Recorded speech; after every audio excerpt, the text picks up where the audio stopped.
जादुई जंगल की परी हतुरसा पहले एक सरसब्ज और खूबसूरत जंगल में एक परी रहती थी। इस जंगल में हर तरफ सब्जा ही सब्जा था। फूलों की खुशबू हवा में बिखरती थी और दरख्तों पर खूबसूरत परिंदे चहचहाते थे। परी का नाम मेरा था। मेरा एक बहुत ही मेहरबान और मोहब्बत करने वाली परी थी जो जंगल के तमाम जानदारों की मदद करती थी। एक दिन जंगल में एक बड़ा बहरान आया। एक काला बादल जंगल के ऊपर छा गया और साथ ही एक अजीब सी हवा चलने लगी। उस काले बादल ने जंगल की सब्ज और शादाबी को मानद कर दिया और तमाम जानदार परेशान हो गए। दरख्तों की पत्तियां झड़ गईं, फूल मुरझा गए और परिंदों की चहचहाहट रक गई। मेरा ने देखा कि उसका महबूब जंगल बदल गया है।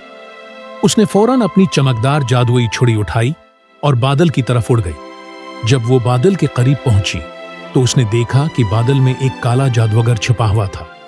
जादूगर ने जंगल को अपनी काले जादू से जकड़ रखा था ताकि ये कभी सब्ज व शादाब ना हो सके। मेरा ने अपनी जादुई छुरी से जादूगर का मुकाबला करने का फैसला किया। उसने अपनी ताकत को जमा किया और छुरी को ऊपर की तरफ उठाते हुए कहा, सच्चाई और भलाई की ताकत से इस जंगल को आजाद करो। इसकी छुरी से एक खूबसूरत नीला रोशनी निकली जो सीधी जादूगर की तरफ गई। जादूगर ने रोशनी की ताकत को महसूस किया और उसकी ताकत कम होने लगी। उसने घबरा कर कहा, मुझे मुआफ कर दो, मैं सिर्फ अपनी बड़ी ताकतों का मुजाहिरा कर रहा था। मेरा ने उसे मुआफ कर दिया और कहा, तुम्हें अपनी ताकत को भलाई के लिए इस्तेमाल करना चाहिए।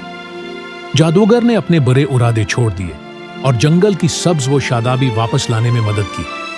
आहिस्ता आहिस्ता दरख्त दोबारा सरसब्ज हो गए, फूल खुल उठे और परिंदे दोबारा चहचहाने लगे।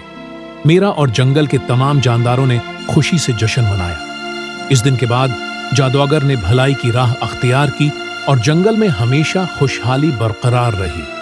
मेरा को ये देखकर बहुत खुशी हुई कि उसने अपनी मोहब्बत और सच्चाई से सबकी जिंदगी में तब्दीली की और इस तरह जादुई जंगल हमेशा सरसब्ज और शादाब और खुशहाल रहा और मेरा की कहानी सबके दिलों में बस गई।